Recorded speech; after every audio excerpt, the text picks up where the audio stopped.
Well, hi, everybody, and welcome to the Cultural Studies podcast. My name is Toby Miller, and my guest today is. Marcelo Santos. I am a Brazilian citizen, Brazilian living in Chile. I am an associate professor at Universidad Diego Portales in Santiago, Chile, and I study political digital communication. Brad Chilean. Yeah. Um, and Prof, I wanted to begin our conversation by asking you, as I typically do of people, what's currently interesting, preoccupying, dynamizing, impeding you? Sometimes it can be all those things, and sometimes a few of them. Yeah, I've been saying frequently, more frequently perhaps that I would like to, in my job, I research mainly dirty digital politics. So Yeah. my professional life is really fun, and Marcelo as a citizen though is really concerned, you know. Yeah. So I've been seeing a lot of over the years. I mean, we do one research here, one research there, and then at some points we have the opportunity or the perhaps the wisdom to stop a little bit and try to look at from far away and see what synthesizes the whole what the thread of the researchers. And what I've been seeing is a growth in anti-democratic tactics, especially from extreme right in Latin America in general, and in the US as well. It's not my main country of research, of course, but there are a lot of imitation or influence or to be categorized more accurately. But I've been seeing this sort of strategies or tactics, and the thing that I've been worried about is that all in on, they end up eroding the democratic institutions, and I believe that is a very, very serious thing. I mean, one thing is that you have to, put up with Trump or Bolsonaro or Milei for a couple of years, and it's disgusting. You want to throw up every day, but you survive. But it But comes to an end, you think. yeah, it comes to You an end, think it and then comes to an end, yeah. yeah, and then you think that nothing worse than that can happen in the near future. But if you have an erosion of democratic institution, then you open up, the gate for even worse experiences. So that's what it's keeping me occupied. My citizen heart and my professional and researcher career and object of study. And this, of course, isn't something that we could just date from Bolsonaro, from Milei, from Trump. I'm thinking back to some earlier work you did on the impeachment of Dilma Mhm. and what happened to her. And for some listeners, maybe you could give a little background about Dilma during the dictatorship, Mhm. qua president, and then these political uh, Yeah.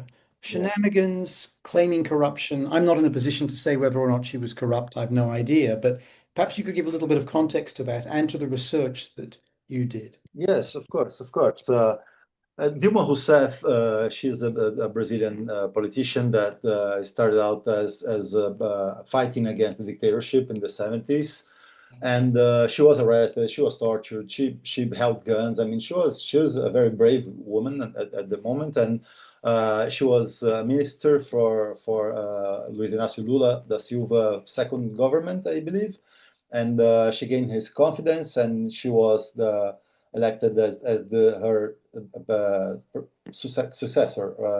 She was appointed as, and she won the ballot. So in Brazil, we can have two consecutive terms. So Lula won one term, 2002, and then a second term, and then she won the third term for the same party, which is historically the Workers' Party, which is supposed to it was born in the workers' movement, and Lula himself is a worker that lost his finger during this, working with steel factories. And her second term was more complicated because she won by a very low margin. I think it was less than 5%.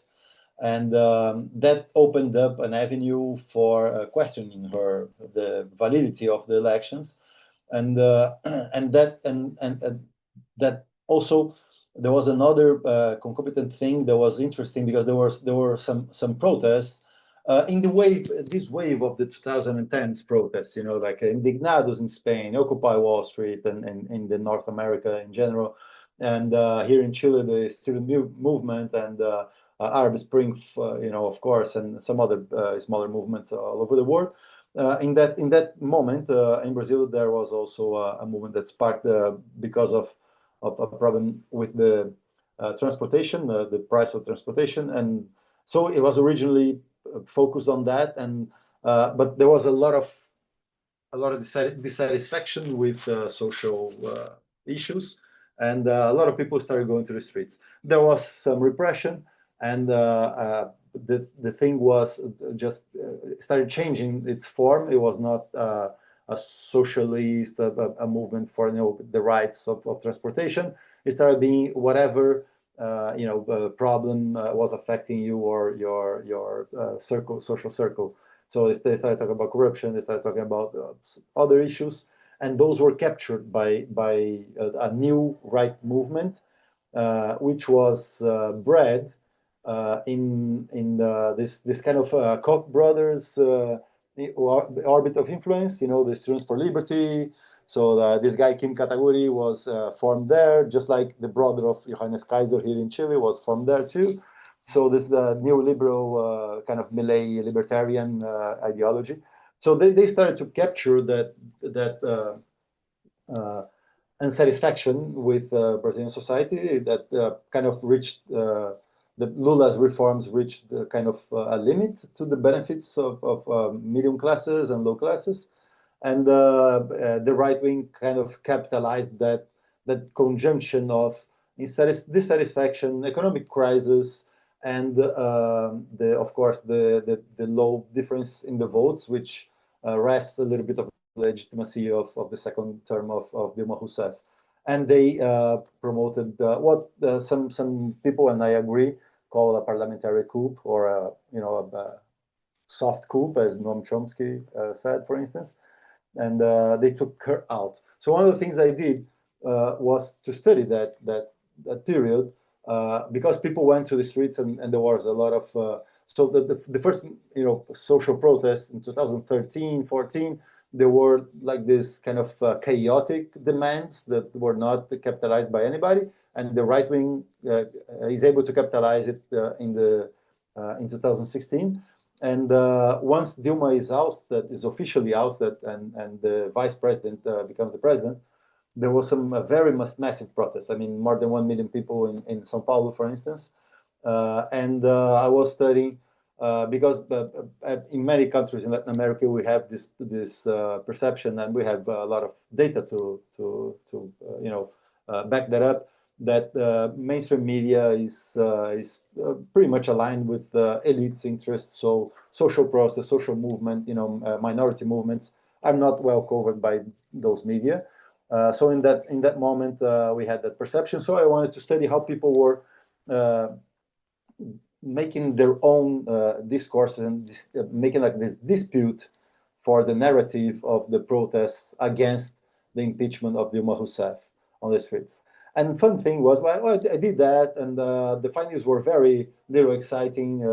I found that I thought it was super important because people were doing videos of people on the streets, and there were lots of images and videos. And in the end, I analyzing like the metrics and the engagement, I realized that whatever medium, small media that was covering the events had a lot more repercussion than citizen media thrown by their own channels. So that was the result. But one spin-off of that was that I found, during this, some hashtag about Bolsonaro, and I thought this is really weird because this is a protest by the left. Twitter was dominated by the left. It was super progressive at that moment. And I found this hashtag Bolsonaro 2018. There was election, presidential elections. And I didn't even know who was Bolsonaro at the time, because he was very, if you look at his background, like this mediocre politician. There was like a couple of decades in the parliament and never passed any law, not He even didn't even one. turn up very often, did he? No, no, he was just mediocre. I mean, his role there was just like this problematizer, like this provocative guy that was just speaking nonsense, very conservative, very aggressive, kind of things, like saying like to a colleague, "I would never rape you because you're too ugly." This kind of things was first stuff that dictatorship. The only thing wrong about dictatorship is that they killed too few people. If they had killed like 30,000 instead of 3,000, we would be much better off. And so that was his role as this anecdotal uh, right wing, very conservative ex military person. And in Twitter, they put this. So afterwards, I said, let me look specifically at that hashtag. And what I found is that there was a little bot that put the hashtag on Twitter and started like publishing it, once like 127 times in 60 minutes, something like that. It was like I think the number was one time every 38 seconds. Somehow it got to it made to the trending topics. So the leftist guys that were there, they pick it up and they start um, amplifying without the real intention. So they say, "Oh, take this," and they put like a two men kissing or homosexual images or whatever thing they think that Bolsonaro supporters would not like. But after all, so what I found is that 9 of every 10 tweets were against Bolsonaro, but that was not a very smart move because they amplified the hashtag and Bolsonaro got tracked on Twitter, for instance. So that was like effective polarization. I'm sure you know my friend Mauro Porto, and I know him, yes. Mauro told me about Bolsonaro early on, and he just sounded like a joke to me. But Mauro had a very serious face on when he did He this was right. in about 2017, I think. And maybe he'd seen the same social media reaction that you had. That leads to another question, if I could, because this relates to some other of your work, Prof. Namely, in a sense, the politics of spectacle. Whether we talk about spectacle in the streets or we talk about spectacle online, pardon me, you've referred to the leftists who started using the hashtag Bolsonaro to attack as having made a mistake, a fundamental error, in that they amplified his standing and so on. I've got this long-standing suspicion, and I'm not the only one, that the politics of spectacle in much of the world that was, in a sense, our province, people on the left, feminists, queer people, minorities, Marxists, that this terrain has been effectively taken over by the right. That just as the petroleum extraction industries have borrowed from pro-smoking tactics of the 60s, 70s, and 80s, so in fact the right has borrowed and in some ways improved some of the politics of spectacle hegemony that the left had. Now, what people can't see is that you're nodding, but are you just doing that to humor me, to be a nice Brazilian? Or what's your view, Prof? No, I completely agree with you. And there is a very little book, but very, very insightful by a colleague, which is originally Italian, but he's living in Brazil for a while. It is called, let me see, I think it's The Politics of Enchantment. I think that's the name. Políticas do Encanto, which try to unpack what the hell is the right doing to get these people in love, because these people are in love. Like my brother has some writings. My brother is a like a political economy kind of historian and analyst, and he early told that these are not constituents. These are fans, of Bolsonaro and that kind of view. So this passion, where does it come from? And he says, and his argument it comes from semiotics. So his argument is that the narratives of the right have been able to, even if they are conspiracy theories, even if they are completely lies, even if they are completely outrageously impossible to do, just like here in Chile, Jose Antonio Cast is saying, we're going to cut $6 million off the government budget, just like it was so easy and like magic, and he doesn't say where. But they just make these promises, and they're better with images. And the left in Latin America, they were able, especially like this progressive wave of the first decade and second decade of the century, when Lula, Chavez, Kirchner, in Ecuador, in Bolivia, Evo Morales, Javier Correa. This wave got us to have some hope, and the left was in power in many of these countries.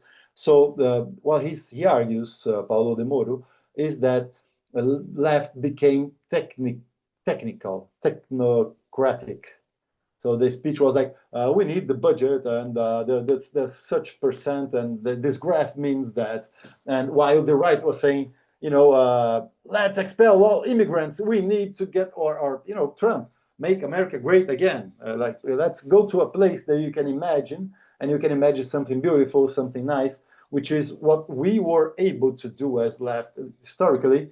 Like in Chile, for instance, the campaign against Pinochet for the referendum in 1989 was the right was attacking the left and was threatening the communists are going to arrive, and there's this graphics with monkeys on parachute, coming down with Cuban dressing, or the Fidel Castro, whatever, that imaginary. The left was saying we have hope. So the music was not ta-da, ta-da, was more like vamos a decir que no, ta-da. Was super happy, super I've uh, seen the forward. I've seen the commercials or some of the commercials from that referendum, and apart from anything else, the ones from the Pinochet people, they're pathetic. They are. And the ones from the But left are inventive and fun. But this can be part of the problem, Prof, that we nowadays look like those people, who are drawing graphs, pathetic. right, and technocratic and not empathetic. And also, people like me who grew up on Weber and believed when Weber talked about the disenchantment of modernity that poco a poco there was a teleology towards secularism. Well, how wrong was I? Because part of this re-enchantment of the world is also to do hugely in Brazil, but elsewhere too, with Pentecostalism, with evangelical Protestant Christianity, exported from the US along with money.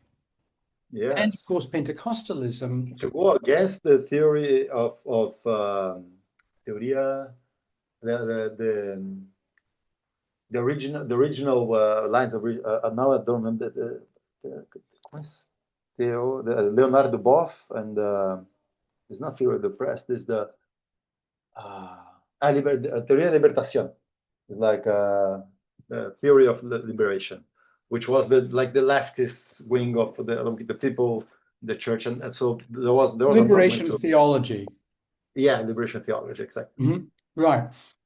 Now there's this other thing, and money comes with it, right? From the United States. Hmm. And this connects to anti-abortion, anti-queer politics. Would that be fair to say in Argentina, in Chile, in Brazil, etc.? Not everywhere is the same. I think the religious thing is very strong in Brazil. The neo-Pentecostal church is super important. Super, like Bolsonaro have changed the religion a couple of times. Tried to capture that audience. His current wife is important figure that comes from that word, and but I think in Chile, for instance, it's not a great thing. It's not a big thing. It exists, but I think it's here is more of like a it's more of conservative values thing than a church thing. And of course, perhaps that it's got to do with a wave of scandals that we had in the past, perhaps in the first decade or the beginning of this decade, with people from Catholic Church in particular.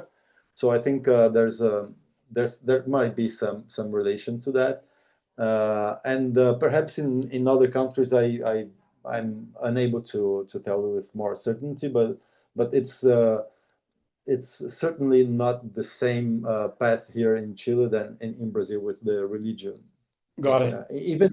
Even online, you don't see a lot of religious influencers as you see in Brazil. Now, I've actually just come from a wonderful panel you were on at a conference here in Santiago, Chile, and the paper that you gave, along with two other colleagues, one, I think, an undergrad student Yes, who was exactly. brilliant. My God, Yeah. the quality of the paper. She spoke like a great orator. She was amazing. And another female colleague. Yes. And you guys were talking about influences. And a lot of your recent work has been about not so much things like how global covers politics, right? Hmm. Exactly. Yeah. I've got a story for you about global later, by the way. Maybe Okay. maybe after we've recorded, maybe when we're still recording. My life with global, you'll like it. It's a Okay. short story, but a powerful one, Prof. So your work has been less about the conventional bourgeois media and more about the so-called social media, including the situation of influencers. And along with other people on the panel today, I got the sense that influencers are people who are in some ways dodging politics. In Chile now. So that's very important because uh, why am I so interested in this word? It's just because young generations are not looking at other media. They're looking at Instagram and TikTok, and that's it. So it's super important to understand what's going on there. And I mean, not understand as a user, as getting in there because I'm gonna follow stuff that I like, and the algorithm is gonna throw that. I want to know people, the regular people. I mean, especially those who are not interested. Here in Chile, we have a very important factor here is that these elections this year, 2025, is the first time that we have presidential elections with a mandatory vote, and there is a lot of people that have never voted for president. You know, uh, so there's the young people and a lot of marginalized people that just don't like politics, and especially young people they get informed in those platforms. So and the thing is that here in Chile we went through the last few years through a really intensive political moment, like ever since the 2019 estallido social, the social outburst. We came to this a couple of constitutional processes. They both failed to approve a new constitution. We had one election for president. We had municipal elections for mayor and stuff like that. And so there was so many electoral processes that I think that it created a little bit of a fatigue. So that's the main difference between Chile and Brazil. Brazil was more polarized. It is more polarized than Chile, but Chile is on the way to become more polarized. It is more polarized than previous Chiles, but it's still not so much polarized. So in Brazil, we talk a little bit about the agency of the users with the influencers, and in Brazil they were pressured to stand for a position. Are they for this candidate against the other candidate? Are they going to vote? Are they not? The meso political environment didn't allow them to just stay on the encima del muro, como decimos, yeah, over the wall. They had Oh, to sit think on on the side. fence. Sit on the fence, sit on the fence. Exactly, that's yeah. the translation. So they were not able to sit on the fence, and I believe that's going to happen to some measure. And my colleagues commented one case, for instance, and that's going to happen a little bit here. But right now, the photography that we have now, before the heating up of the election, which is exactly like from now on, is of kind of like a prudent approach, a cautious approach to politics by the influencers, especially those that live out of it. I mean, it's if you're a musician, you live out of another stuff, you know. But if you live out of your content, like content creators, because if, that's the difference also. Influencers might be content creators or not. You, Cristiano Ronaldo, no, is not a content creator. He's just a soccer player, you know. And but somebody that lives out of the content that creating recipes or makeup or whatever, that Yeah. person is more complicated because she lives out of that money, you know. But I believe that once we get to the second, like to the runoff, which is probably going to be a communist candidate with an extreme right candidate, one of all of the right candidates that we have now, it's probably going to be a bit more complicated to stay on the fence. And I should say the other two people giving the paper with you were Natalie Lopez and Claudia Ramirez. And apart from anything else, it was, as I said, wonderfully delivered. And I thought there was a great spirit in the room. But listen, I want to talk about football. You mentioned Cristiano. I have a couple of names to throw at you. You probably won't remember these guys. One's name is Neymar, and the Uh-huh. other's name is Romario. Yeah. And I'll throw you a third name that we can discuss afterwards. Oh, Pele. Socrates. Oh, Socrates. oh, Socrates. please, my hero, my Yeah. hero. But I have something that I have to tell you that I know you're going to be thrilled. I once had a beer with Socrates, Oh my God. and that was When you say wonderful. you had one beer, how many did he have? Oh, he was having for a long time. I arrived to the bar and I said, I'm a super fan of you and I appreciate your political stand. I appreciate your soccer. You're a wonderful guy. Why don't you come here? I pay you a beer. And he just came over and I paid him a beer. But then there was this guy from another team because Socrates is origin from Corinthians, my team. This guy from São Paulo, he just started being very, very unpolite. And then Socrates left as I think he did very well. But You know that I was Socrates went and played in more or less amateur football for a couple of days in England. I did not know. It's his famous sort of post-Corinthians, post-Brazil story. It's Uh-huh. amazing. But he was a hero of mine for his football. That Mhm. Brazilian national men's team, 82, Yes, exactly. for me was like 1970. I'm a lot older than you, Prof. I fell in love with football because of Mexico 1970, like almost everybody my age around the world who Yeah. had access. And that was because of Jairzinho, Carlos Alberto, Tostão, of course, Mhm. Pelé, but Rivellino, these men who Uh-huh. did things that nobody in Europe could do, Mhm. right? They were Nobody. wonderful. Yes. They were wonderful. Yes. And Socrates, I only realized later, along with many others in Corinthians, no, was a real leader He against was the against dictatorship. dictatorship. That's correct. Yeah. Yeah, he went to the field with the sayings of direct elections and end of dictatorship now. And I don't know if you know the story about the Corinthian democracy. Have you heard of that? That's he was able, and well, he was a socialist, a communist ideology, but he was able to involve all of the people that worked in Corinthians, this team, to make decisions. If you want to hire a player, even the scrubbing guy, the messages, the trainer, the executives, everybody threw one vote. It was equal. I mean, the guy that prepared your shoes voted if we were going to change the trainer, you know? So that was a sort of radical democracy experiment that was, it's just a wonderful story, you know? So his life went way beyond the soccer. I have a less But wonderful story. Tell me about uh-huh. the political transition of Romário. Oh yeah, that's complicated. Romario is intriguing because I don't know my feelings about him anymore. He's a complex character. Uh, I do like one thing about him, different from most of the politicians. He's kind of transparent.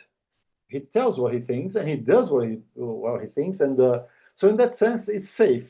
You can vote for him or not vote for him, but you know what to expect. It's different from people that just hide behind a bow and or tie and nice clothes and eloquent rhetorical speech, and then once they are in charge, then they do whatever they please, and they betray all the aspects that were discussed before. So Romario is curious. I I do have mixed feelings about him. His political positions sometimes they benefit the lower classes. Sometimes they're just conservative.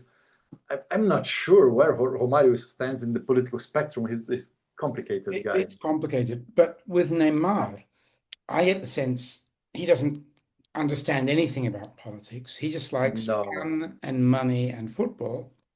yeah, But like some other players, he came out on the side of Bolsonaro at the last yes. election. Yeah. Just before the World Cup, that was horrible. How could I root for him? So yeah, but yeah, Neymar is that was very frustrating because uh, I understand that there are people that are articulate and I believe everybody has the right to position themselves. But the problem is that if you want to position yourself to something, I mean, get informed and get some arguments, and I don't think he did that. And I think he got carried away by this wave, this desire to elect Bolsonaro. I'm not sure how he feels about it today. But I saw an interview with one of the few politicized football players in Brazil that he says that it's not the and I'm going to try to connect that with my father-in-law. that uh, he says that it's not that they are right-wing, they're conservative, they don't have the poor people interest in their heart. It's just that they get into an environment that has been predominantly right-wing, conservative, and machist, and misogynist to some point forever. So Mm. they just want to blend in, man. This guy comes from Islam, and he's got 3 cars, and he's buying a house for his mother, and everybody around is saying Bolsonaro. So he just repeats Bolsonaro. So that's a pretty good theory, actually. I think kind of like a it's part of silence the other way around, and that might explain a little bit. But the guys that are a little politicized are very interesting. We should study those guys, soccer players that do have some political uh, wisdom. And I don't want to go too far down the football path because I've got obsessions clearly. But one more Uh-huh. question would have to be about Pelé and the fact that I think he never spoke out against the dictatorship when he was, along with Muhammad Ali, maybe the most famous man in the world, certainly the most famous black man. Yeah, yeah. And But yeah, go ahead, go so ahead. right, discuss as it were. Your exam Yeah, yeah. question, sir. I, Pelé, I dictatorship. yeah. At one point, I was also critical of Pele's standing. Now I think I'm a little more condescending with him. If you think what it was to be probably the first black Brazilian celebrity in the history, with money, with political, when he was Ministry of Sports, he did do some interesting stuff. Um, During his career as an athlete, I think it was very hard to you know get a position against the dictatorship. Um, and I don't see anybody talking about Gerson, Rivelino, the other guys. who were not really loud against the dictatorship. The only guy in this whole history is Socrates, you know. So I think it's easy. Of course, everybody looks at Pelé because he was on the center, the top of the world, and center. And could he make a difference if he spoke out against dictatorship? It's difficult to know how much of it he actually knew. We're talking about, an environment with a lot of censorship, and I know here in Chile, for instance, I know a lot of people that said, I didn't know those things were going on, either because you're in a circle of people that are with different sources, or you don't get in contact with people that had problems at the moment. No? So it's complicated, but Pelé never positioned himself against the dictatorship. He never positioned himself for the dictatorship. I think he was just a guy that was trying to stay out of trouble, and considering his origin, his story, I think it's I can respect that, at some point. I do understand. I'm not sure if I was in his position, I would behave like that. It's super difficult to put in that situation, but yeah, I can respect him. I appreciate your answer. And Prof, I wanted to ask you about two more things. And then after you've answered, give you the opportunity to add anything you might wish. That might take the form of Cool, going back over terrain we've covered, or it might be something entirely new. cool. This is my last football related question. I'm happy to. Ronaldinho and Maluma. Maluma. Ronaldinho appears in a couple of his videos, Uh-huh. and there's something about the incredible machismo of Maluma and the hatred of women or the exploitation of women. That's immensely powerful, and Ronaldinho is obviously part of that machista culture. Mhm. So, this is my second last question. What part does machismo play, in your view, in political communication in Brazil, in contrast with Chile as your two principal countries? That's a tough question. I think I have one work that I just recently published that trying to do this kind of overview that we started the conversation about in the trajectories of right and left with pinning the social outburst of 2019 as a point of interest, and I talk about this conservative awakening. So if we get back to the progressive wave, which is this bunch of countries in Latin America that have a progressive government, a leftist government, some of them more radical, like Chavez, Rafael Correa, Evo Morales, and some more conservative, like perhaps Boric now, or even what we had in Brazil with Lula or Kirchner in Argentina. And then there was like the perhaps the limit of the tolerance of the right with social advancements and with progressive values being abortion and civil rights and same gender marriage and all those agendas that have advanced well in the beginning of the first decade of the current century. They started to, like, between 2015 and 2020, all of those things were started to be questioned. And here in Chile, I think that the Estallido Social, which was, I think, was the climax of that progressive agenda, where 2018, the feminist movement was very strong here, and during social outbursts, there was a lot of manifestations, there was a lot of women's marches. So a lot of social rights were being discussed at that moment, and then it looks like somebody said, um, it's okay, it's until here, we're good, no more advances, ya basta, suficiente, that's enough, let's cut this off. And that's when I think this kind of dirty politics started being more frequent. The coup d'état in Brazil, this kind of sabotaging within political campaigning.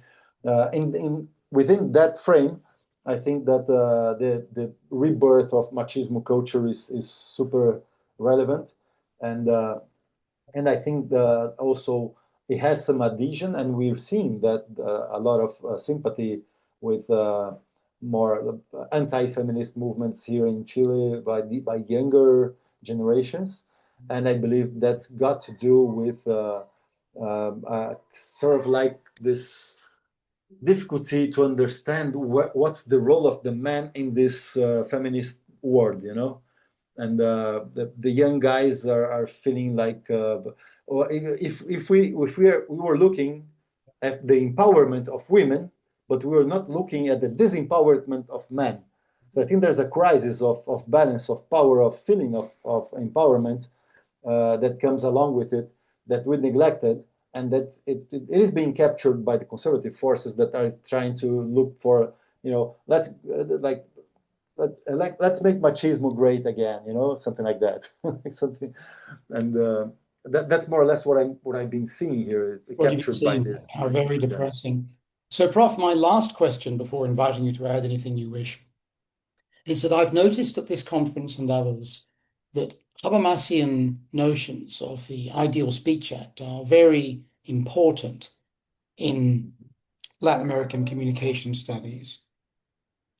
And I'm aware of a terrific piece that you wrote with our mutual friend Jorge Saavedra Whitman for, I guess, European, perhaps Eurocentric readers in English about problems with the idea of the public in that ideal typical frame Yeah. in Latin America. And I wondered if you could just share with us a little bit of what you guys had to say there. Yeah, I think that's a reflection. My role in that reflection and in that conversation was mainly from my standpoint. I come from this political communication, but digital. So I've been, as many of my colleagues, through this roller coaster of perception of the relationship with the technology. I came from the very optimistic, early 2000s to the very pessimistic ones now. And that's a bit of, we discuss a bit of that balance. I mean, if we historically had the problem of voice in Latin America, we are a continent, colonized by forces that were interested in exploring and, getting our resources, and we don't mind about colonizing. We just grab the resource and take back to our metropolis, and so they never bothered to cultivate a sense of belonging and all those things, and the result was, of course, always an elite looking to elsewhere. They were not looking to cultivate their own country, and the result today keeps being elites, like a bourgeois elite that respects more, the rich Americans from the U.S. and or the rich Europeans than the poor Brazilians, instead of including them.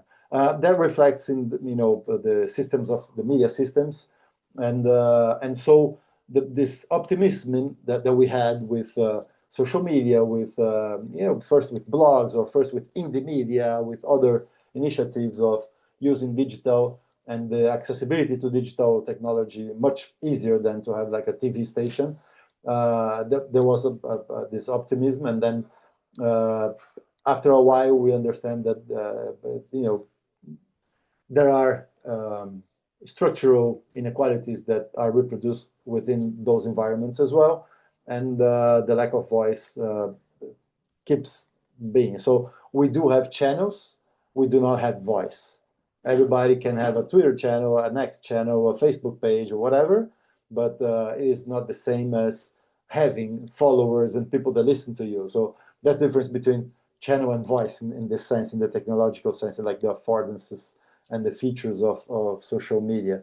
So more or less that discussion, trying to update a discussion that has been for a while within the Latin American communication community, of the lack of voice for marginalized people like indigenous, women, and poor people in general.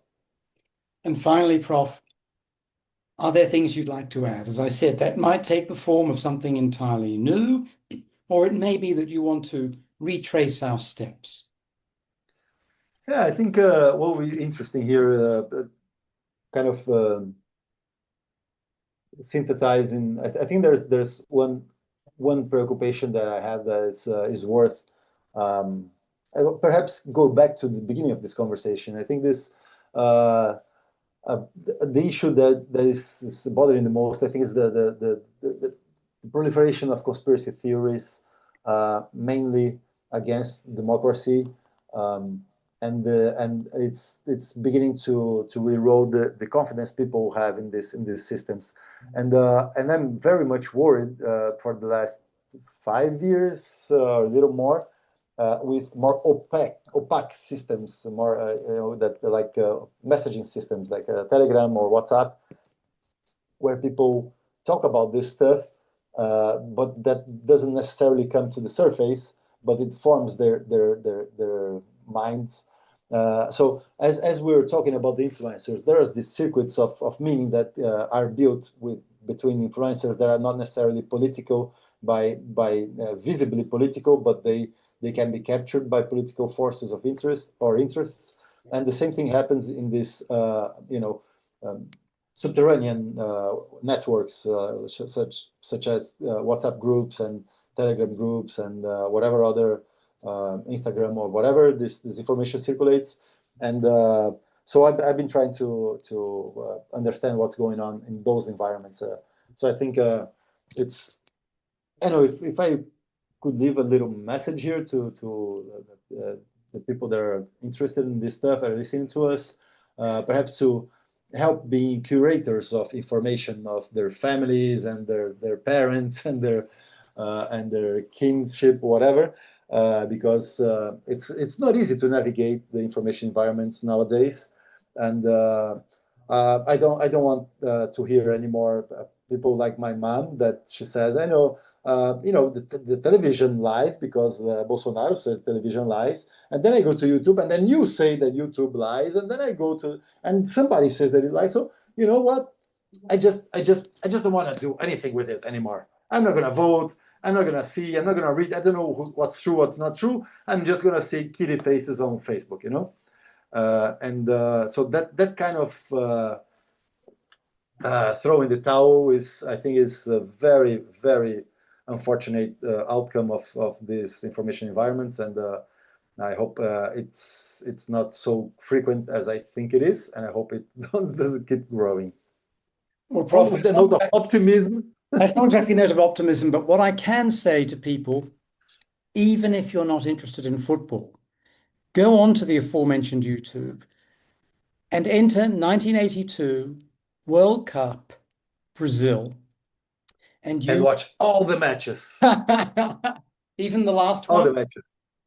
Uh, Yeah, even the last one. It's hurtful, but it's beautiful. It's a beautiful match. this is where you will see the great tragedy of football, along with the 1970 Brazilian men's side, the greatest side ever to play football. And they didn't win the World Cup. The bloody Italians Exactly. did, thanks to a guy who was corrupt and had been in jail. Exactly. Come It's on. horrible. It's such a great metaphor for so many places in the world right now. Indeed. Well, Professor Marcelo Santos, thank you so much for being with us. My Over the pleasure. last few days, I've had a chance to get to know you a bit, and I really appreciate your work and also what you've given us today, both in the panel that you were part of and in this conversation. I appreciate the invitation. Count on me. Thank you for the time, for your ears, and for reading my stuff. Not everybody is interested.